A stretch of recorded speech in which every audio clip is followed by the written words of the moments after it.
पुराने जमाने की बात है। एक छोटे से गांव के किनारे एक टूटी हुई हवेली थी, जिसके बारे में लोग कहते थे कि वहां अजीब अजीब आवाजें सुनाई देती हैं। कोई भी गांव वाला शाम के बाद उस ओर नहीं जाता था। लेकिन एक दिन सब कुछ बदलने वाला था। कहानी तीन दोस्तों से शुरू होती है, हसन, अरहम और वकास, जो बहादुर तो थे लेकिन बहुत जिज्ञासु भी। उन्होंने हमेशा लोगों की बातें सुनी थीं, पर कभी उन्हें परखने की कोशिश नहीं की थी। इस बार उन्होंने तय किया कि हवेली का सच जानकर ही रहेंगे। गांव के बुजुर्गों ने उन्हें कई बार समझाया था कि हवेली के पास जाना खतरनाक है, पर युवाओं के दिल अक्सर नसीहतें कम सुनते हैं, खासकर तब जब किसी जगह का रहस्य उनके मन में हलचल मचा दे। तीनों ने चुपचाप जाने की तैयारी शुरू कर दी। रात का समय चुना गया ताकि कोई उन्हें देख न सके। आसमान बादलों से ढका था और हवा में ठंड बढ़ रही थी। चांद भी आधा था, जैसे वह भी डरा हुआ हो। दोस्तों ने लालटेन उठाई और गांव के पिछली पगडंडी से हवेली की ओर बढ़ने लगे। जैसे जैसे वे हवेली के करीब पहुंचते गए, वातावरण और भी शांत होता गया। पक्षियों की आवाजें भी धीरे धीरे गायब हो गईं। बस उनके कदमों की आहट गूंज रही थी। हसन को मन में अजीब सा डर महसूस हुआ, पर उसने कुछ नहीं कहा कि दोस्त मजाक न उड़ाए। जब हवेली का टूटा हुआ दरवाजा सामने आया तो वे ठिठक गए। लकड़ी का दरवाजा जर्जर था, लेकिन फिर भी किसी अंधेरी ताकत जैसा लगता था। अरहम आगे बढ़ा, लालटेन उठाई और अंदर झांका। भीतर का अंधेरा जैसे उन्हें घूर रहा था। वकास ने हिम्मत कर पहला कदम अंदर रखा। जैसे ही उसका पैर दहलीज पार करता है, अचानक ठंडी हवा का झोंका आता है, जैसे कोई भारी सांस ले रहा हो। तीनों चौंक गए, पर अब पीछे हटना उन्हें कायरता लगता था, इसलिए वे सब अंदर चले गए। अंदर की हवा बासी थी और दीवारों पर पुराने हाथों के निशान थे, मानो कोई मदद पाने की कोशिश में उन्हें पकड़ता रहा हो। दीवारों का रंग उखड़ा था, छत से जाले लटक रहे थे और कहीं दूर से हल्की सरसराहट आ रही थी। तीनों ने एक दूसरे को देखा, पर चुप रहे। थोड़ी देर बाद एक दूर के कमरे से चरमराहट सुनाई दी, जैसे कोई पुरानी खिड़की अपने आप खुल गई हो। अरहम ने कहा कि शायद हवा की वजह से हुआ होगा, पर हसन को भरोसा नहीं था। उसके शरीर में हल्की हल्की कंपी दौड़ गई। फिर अचानक कहीं दूर से पैरों की आहट सुनाई दी, धीमी लेकिन साफ, जैसे कोई नंगे पांव ठंडी जमीन पर चल रहा हो। तीनों दोस्त वहीं जम गए। लालटेन की रोशनी कांपने लगी और उन्हें महसूस हुआ कि कुछ बहुत डरावना होने वाला है। उनकी यात्रा अभी शुरू ही हुई थी। तीनों दोस्त धीरे धीरे हवेली के अंदर और गहरे बढ़ने लगे। लालटेन की रोशनी कम होने लगी थी, मानो अंधेरा उन्हें निगल रहा हो। हवा में नमी बढ़ चुकी थी और हर कदम ऐसा लगता था जैसे जमीन उनसे कुछ कहना चाहती हो। उनके दिलों की धड़कन तेज होती जा रही थी। अचानक बाएं तरफ एक पुरानी अलमारी दिखाई दी, जिसकी लकड़ी पूरी तरह फट चुकी थी। ऐसा लगता था जैसे किसी ने नाखूनों से उसे खरोंच खरोंच कर खराब किया हो। हसन की नजर उन निशानों पर टिक गई और उसे लगा कि यह इंसान द्वारा किया हुआ नहीं है। उसने चुपचाप गर्दन झुका ली। वकास ने सुझाव दिया कि वे हवेली के बीच वाले बड़े कमरे को देखें, क्योंकि वहीं से ज्यादातर आवाजें आती थीं। गलियारे में चलते हुए उन्हें हर कुछ कदम पर ऐसा महसूस होता था कि कोई पीछे खड़ा उन्हें देख रहा है। हर साया और भी डरावना लगता जा रहा था। जैसे ही वे बड़े कमरे के दरवाजे के पास पहुंचे, दरवाजा अपने आप हल्का सा खुल गया। ये देखकर अरहम घबरा गया, पर उसने खुद को संभालने की कोशिश की। दरवाजे के अंदर घुप अंधेरा था और फर्श पर पड़ी धूल में कुछ ताजे पैरों के निशान दिखाई दे रहे थे। उन पैरों के निशान बच्चों जैसे छोटे थे, पर हवा में जो आवाजें थीं, वे किसी बड़े इंसान जैसी लगती थीं। ये देखकर दोस्तों के मन में और डर बैठ गया। वे समझ नहीं पा रहे थे कि यहाँ आखिर कौन या क्या मौजूद है और क्यों उन्हें अपने आने का एहसास करा रहा है। कमरे के अंदर जाते ही ठंडी हवा का एक तेज झोंका आया। लालटेन की लौ बड़ी तेजी से कांपी और लगभग बुझने वाली थी। हवा में एक अजीब सी महक थी, जैसे पुरानी किताबें और गीली मिट्टी एक साथ मिल गई हों। कमरे की खामोशी उन्हें गहराई से डरा रही थी। अरहम को कमरे के कोने में कुछ चमकता हुआ दिखा। वह धीरे धीरे आगे बढ़ा और देखा कि वह एक टूटा हुआ कांच का टुकड़ा था, जिस पर किसी पुरानी तस्वीर का अक्स दिखाई दे रहा था। तस्वीर में एक अजनबी चेहरा था, जो बहुत उदास और डरा हुआ प्रतीत हो रहा था। हसन ने तस्वीर को ध्यान से देखा तो अचानक उसे लगा कि तस्वीर का चेहरा हल्का सा हिल रहा है। पहले उसने इसे भ्रम समझा, पर जब दोबारा देखा तो चेहरा पूरी तरह उनकी ओर देखने लगा। हसन जोर से पीछे हट गया। उसके दोस्तों ने भी तस्वीर में वही बदलता हुआ हाव भाव देखा। अचानक कमरे की दीवारों से सरसराहट की आवाजें आने लगीं। आवाजें बढ़ती गईं, यहां तक कि ऐसा लगा जैसे दर्जनों लोग एक साथ फुसफुसा रहे हों। दोस्तों ने एक दूसरे को मजबूती से पकड़ा। उनकी हिम्मत जवाब देने लगी, पर वे अब बिना सच जाने वापस नहीं जाना चाहते थे। तभी कमरे के बिल्कुल बीच में रखी पुरानी मेज अचानक हिलने लगी, इतना कि उस पर रखा धूल भरा दीपक नीचे गिर गया।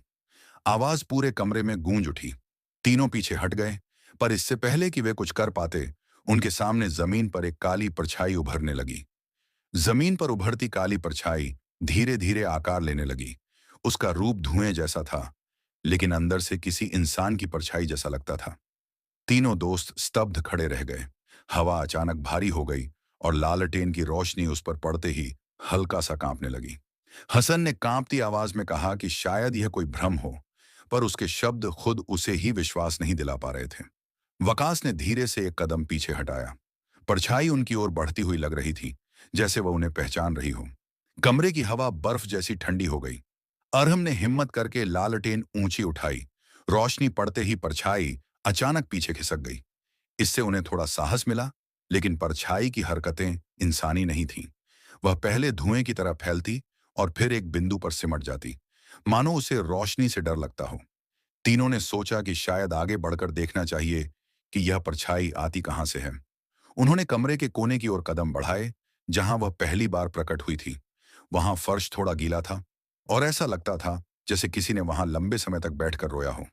अचानक कमरे के अंदर की दीवार पर एक पुरानी लिखावट नजर आई, जो धूल हटाते ही साफ दिखाई देने लगी।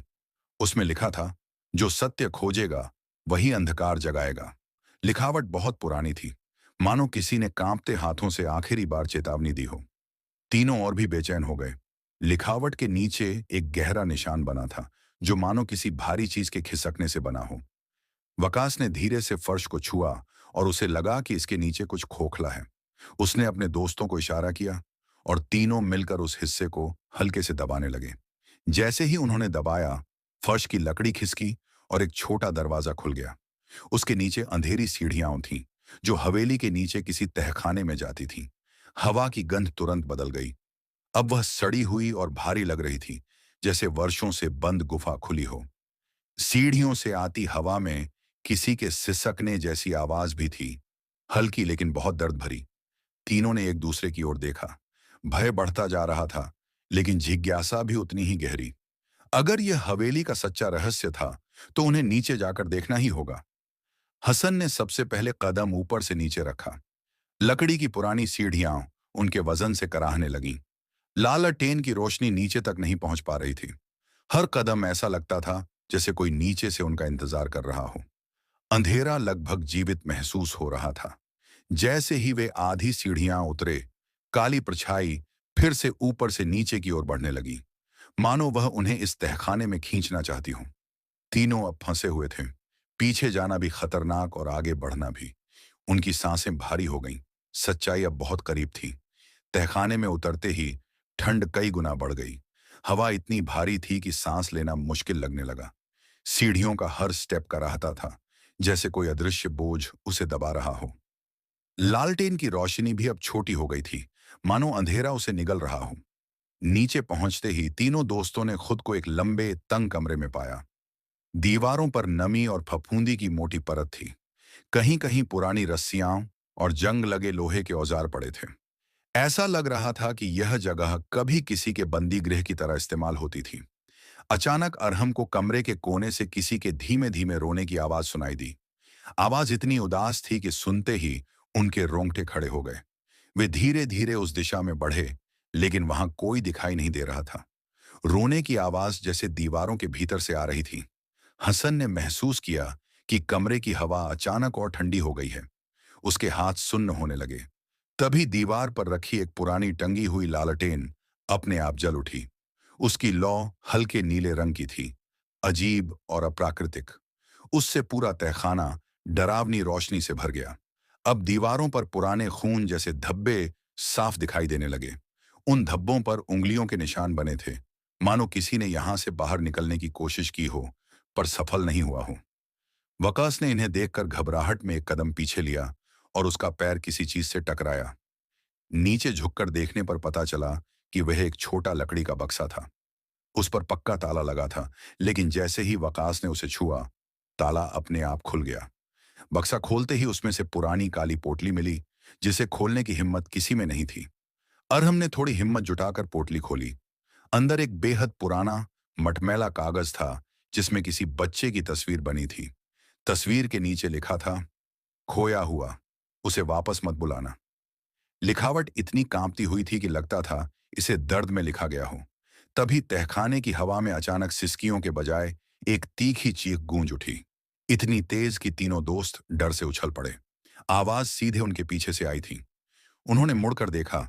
एक काला आकार दीवार से निकलकर उनके करीब आता जा रहा था, पहले से बड़ा और भयानक। वह परछाई अब धुएं जैसी नहीं थी, बल्कि मानो किसी मनुष्य का घुला हुआ रूप हो। उसकी आंखों जैसी दो सफेद चमक थी जो उन्हें घूर रही थी। अरहम के हाथ से लालटेन गिरते गिरते बची। उन्हें समझ आ गया कि यह कोई साधारण आत्मा नहीं, कुछ बहुत पुराना और शक्तिशाली है। परछाई अचानक रुक गई और बक्से में मिली तस्वीर की ओर इशारा किया, जैसे वह तस्वीर ही पूरी कहानी का केंद्र हो। तीनों समझ गए कि इस तहखाने, हवेली और इस परछाई का राज इसी बच्चे से जुड़ा है। लेकिन यह सच जानना अब उनके जीवन का सबसे बड़ा जोखिम बन चुका था। परछाई तस्वीर की ओर बार बार संकेत कर रही थी, जैसे वह तीनों को कुछ महत्वपूर्ण बताना चाहती हो। कमरे की हवा और भारी हो गई थी। दीवारों से हल्की खरोंच जैसी आवाजें आने लगीं। अचानक तस्वीर पर बनी बच्चे की आकृति हल्का सा धुंधली होकर चमकने लगी, मानो जीवित हो रही हो। हसन ने घबराकर तस्वीर को वापस बक्से में रखने की कोशिश की, पर तस्वीर उसके हाथों में चिपकी रह गई। तस्वीर का कागज गर्म होने लगा, मानो किसी अदृश्य आग में जल रहा हो। तीनों के चेहरे पर भय साफ दिखाई दे रहा था। उन्हें लगने लगा कि अब पीछे हटना असंभव है। अचानक तहखाने की दीवारों में दरारें बनने लगीं। उनमें से नीली रोशनी निकलने लगी। रोशनी मिलकर हवा में एक छोटे बच्चे का आकृति रूप बनाती गई। उसका शरीर आधा पारदर्शी था और चेहरा बेहद उदास। वह किसी से कुछ कहना चाहता था, पर उसकी आवाज सिर्फ सरसराहट बनकर रह गई। वकास ने कांपते हुए पूछा कि कौन हो तुम? तभी बच्चे की आकृति ने तस्वीर की ओर इशारा किया। तस्वीर पर अब वही बच्चा दिखाई दे रहा था, लेकिन उसकी आंखों में गहरी निराशा और दर्द था। तीनों ने समझा कि यह आत्मा शायद उनसे मदद मांग रही है, न कि नुकसान पहुंचाना। बच्चे की आत्मा ने धीरे धीरे अरहम की ओर हाथ बढ़ाया। उसके छूते ही अरहम की आंखों के सामने कुछ दृश्य चमकने लगे। पुरानी हवेली, एक परिवार और एक आदमी जो गुस्से में बच्चे को तहखाने में बंद कर रहा था। दृश्य इतना तेज था कि अरहम लगभग गिर पड़ा। अरहम ने हांफते हुए बताया कि बच्चे को उसके ही घर वालों ने इस तहखाने में कैद किया था। कोई पुरानी रस्म निभाने के लिए उसे जिंदा दफना दिया गया। बच्चा बचाव के लिए रोता रहा, पर कोई नहीं आया। उसकी पीड़ा और डर ने उसे इस हवेली की सबसे शक्तिशाली आत्मा बना दिया। हसन ने कांपती आवाज में कहा कि शायद इस आत्मा को मुक्ति चाहिए। तभी हवा के झोंके तेज हो गए। बच्चे की आत्मा फिर तस्वीर की ओर जाकर उसके किनारों को छूने लगी। तस्वीर अब पूरी तरह चमकने लगी थी, जैसे वह आत्मा के दर्द की कैद बन चुकी हो और खुलना चाहती हो। वकास ने बक्से में झांक कर देखा कि उसमें एक और कागज का टुकड़ा था। उस पर लिखा था, जो इसकी सच्चाई खोल देगा वही इसकी मुक्ति पूरी करेगा, पर खतरा भी उसी पर होगा। यह पढ़ते ही तीनों की रूह कांप गई, लेकिन अब कहानी अधूरी छोड़ना संभव नहीं था। उन्होंने तस्वीर को तहखाने के बीच में जमीन पर रखा। बच्चे की आत्मा उसके ऊपर मंडराने लगी। कमरा हिलने लगा, मानो हवेली का हर कोना जाग गया हो। धूल, हवा और पुरानी आवाजें मिलकर डरावनी गूंज पैदा कर रही थीं। मुक्ति का समय आ चुका था, पर उसका परिणाम अनजान था। अचानक तस्वीर फटने लगी और बच्चे की चीख तहखाने में भर गई। रोशनी इतनी तेज हो गई कि तीनों दोस्तों को अपनी आंखें बंद करनी पड़ी। उन्हें बिल्कुल पता नहीं था कि अगले पल क्या होने वाला है, मुक्ति, विनाश या किसी और अंधेरे रहस्य का खुलना। सब कुछ एक पल में थम गया। तीनों दोस्तों ने आंखें कसकर बंद की हुई थीं। तेज रोशनी कुछ क्षण बाद धीरे धीरे कम होने लगी। जब उन्होंने आंखें खोली तो तहखाना धुएं से भरा था। बच्चे की आत्मा हवा में धीरे धीरे घूम रही थी, जैसे वह अपने अंतिम रूप को पाने की कोशिश कर रही हो। अचानक धुआं शांत हुआ और बच्चे की आत्मा उनके सामने स्पष्ट रूप में दिखाई दी। अब उसका चेहरा शांत था। दर्द कम हो चुका था। वह पहली बार मुस्कुराता हुआ लग रहा था। तीनों हैरान थे कि इतने भय के बीच यह मासूम मुस्कान कैसे उभर सकती है। आत्मा ने धीरे धीरे जमीन पर गिरे फटे कागज की ओर इशारा किया। कागज पर अब कुछ नया लिखा दिखाई दे रहा था। सच्चाई उजागर हुई। अब मेरा बंधन टूट चुका। लिखावट चमक रही थी, मानो यह संदेश किसी अलौकिक शक्ति के द्वारा ही छोड़ा गया हो। कमरे की दीवारें धीरे धीरे साफ होने लगीं। नमी, खून के धब्बे और अंधेरा जैसे गायब हो रहे थे। ऐसा लग रहा था कि हवेली अपनी पुरानी कैद से मुक्त हो रही है। हवा में अब डर नहीं, बल्कि हल्की गर्माहट थी। गूंजती आवाजें भी शांत होती जा रही थीं। लेकिन तभी अचानक जमीन हिलने लगी। लगता था कि हवेली अपनी नींव बदल रही है। तीनों घबराकर बाहर की ओर भागे। हवा में बच्चे की आत्मा आखिरी बार चमकी और फिर रोशनी में बदलकर गायब हो गई। उसकी मुक्ति पूरी हो चुकी थी, पर हवेली अब भी अस्थिर थी। सीढ़ियों तक पहुंचते पहुंचते पूरा तहखाना जोर जोर से हिलने लगा। लकड़ी की सीढ़ियां टूटने लगीं। वकास फिसलते फिसलते बचा। हसन ने उसका हाथ पकड़ा और ऊपर की ओर खींचा। तीनों पूरी ताकत के साथ हवेली के ऊपरी हिस्से की ओर भाग रहे थे। जैसे ही वे ऊपर पहुंचे, हवेली की दीवारें दरकने लगीं। पुराने फर्नीचर उलटने लगे। खिड़कियां अपने आप खुलकर जोर से बंद हो रही थीं। ऐसा लग रहा था कि हवेली उस दर्द को छोड़ रही हो जिसे वह वर्षों से भीतर दबाए रखी थी। तीनों ने दरवाजे की ओर दौड़ लगाई। वे जैसे ही हवेली से बाहर निकले, पीछे से जोरदार धमाका हुआ। पूरा मुख्य दरवाजा टूटकर गिर पड़ा। हवेली से धुएं का बड़ा गुब्बार उठा और हवा में घुलता चला गया। कुछ देर बाद वहां सब शांत हो गया, जैसे किसी ने सदियों पुरानी कहानी पर विराम लगा दिया हो। तीनों दोस्त कुछ दूरी पर खड़े हाँफ रहे थे। वे हवेली को घूर रहे थे, जो अब पहले जैसी डरावनी नहीं लग रही थी। न आवाजें, न साया, न ठंडी हवा। ऐसा लगा कि बच्चा सचमुच मुक्त हो गया और अपनी पीड़ा हवेली के साथ समाप्त कर गया। वकास ने गहरी सांस लेकर कहा, यह हमारी जिंदगी का सबसे बड़ा अनुभव था। हसन और अरहम ने सहमति में सिर हिलाया। तीनों ने जाना कि कुछ रहस्य डरने के लिए नहीं होते, बल्कि समझने के लिए होते हैं। और उस रात हवेली ने अपनी आखिरी कहानी उन्हें बता ही दी।